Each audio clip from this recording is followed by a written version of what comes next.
Assalamualaikum warahmatullahi wabarakatuh. Saya sedikit akan mengulas materi eh, untuk UAS. Namun tidak semua yang saya akan ulas. Yang saya akan ulas itu adalah materi yang tidak atau belum sempat saya sampaikan, gitu ya. Dan itu menurut perasaan saya, gitu ya. Karena eh, kalau misalnya perasaan saya tidak diindahkan, ya saya khawatir UAS-nya nanti banyak yang tidak bisa, gitu ya. Nah, mudah-mudahan ya video ini bisa menambah wawasan, gitu ya. Kalaupun memang sudah saya pernah jelaskan, ya setidaknya bisa memberikan tambahan wawasan dan memang sekaligus untuk melengkapi informasi agar pada saat UAS nanti semua mahasiswa itu bisa menyelesaikan UAS dengan baik, gitu ya. Nah, eh, kita coba saya akan coba review untuk materi wavelet, ya. Nah, untuk masalah wavelet, ya, jadi kalau misalnya saya punya citra, ya, saya punya citra. Nah, citra ini kemudian citranya misalnya M kali N, gitu ya. M kali N, eh, saya misalnya me, memberikan nilai P, ukurannya itu adalah P, sebanyak P misalnya eh, P megabyte. Nah, citra ini kemudian saya lakukan dekomposisi. Saya lakukan dekomposisi sehingga nanti ada 4, ya. Ada 4 subband yang muncul sebagai hasil dekomposisi dari citra LL, LH dan HL dan HH.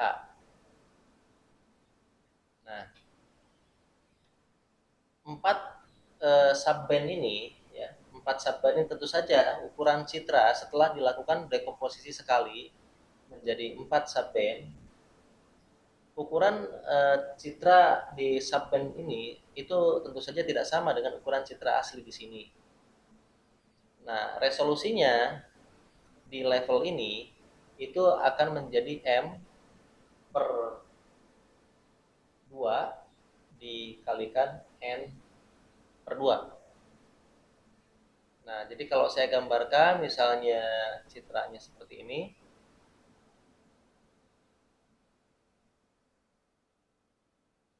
Mohon maaf, ya. Nah, maka setelah dilakukan dekomposisi wavelet itu akan menjadi 4 subband, LL, LH, kemudian HL dan HH. Nah, citra yang mirip dengan citra asli itu biasanya terdapat pada LL di sini. Sementara LH, HL dan HH itu informasinya eh, tidak terlalu bisa terlihat jelas oleh mata kita. Mata kita hanya bisa melihat jelas pada subband LL. Nah, sehingga biasanya inilah yang diambil, yang diekstrak dan kita ambil sebagai informasi utama dari citra. Nah, tentu saja ini memiliki ukuran M per 2 dan ini N per 2. Sehingga kalau misalnya ukuran citra di sini adalah P, maka ukuran citra di sini itu menjadi P per 4. Nah, sekarang bagaimana kalau LL ini dilakukan dekomposisi lagi, dibagi 4 lagi.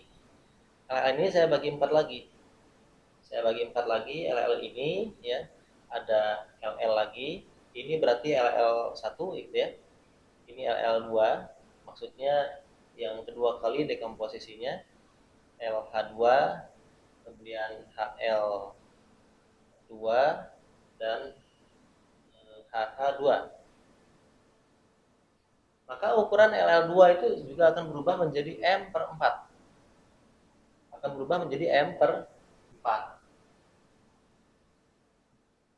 Maka ukuran datanya juga akan berubah menjadi P per 16. Ini adalah dekomposisi kedua.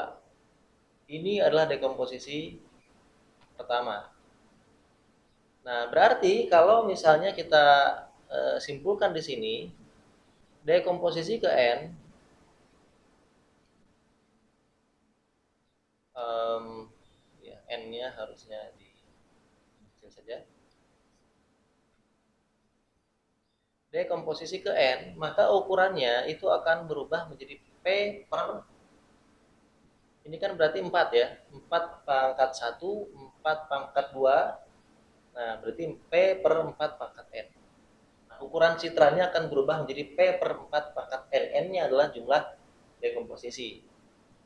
Nah, kemudian resolusinya juga berubah, M per di sini 2 pangkat 1, 2 pangkat 2, ini berarti 2 pangkat N.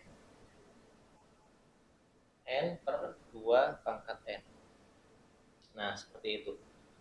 Nah, jadi kita bisa melihat bahwa eh,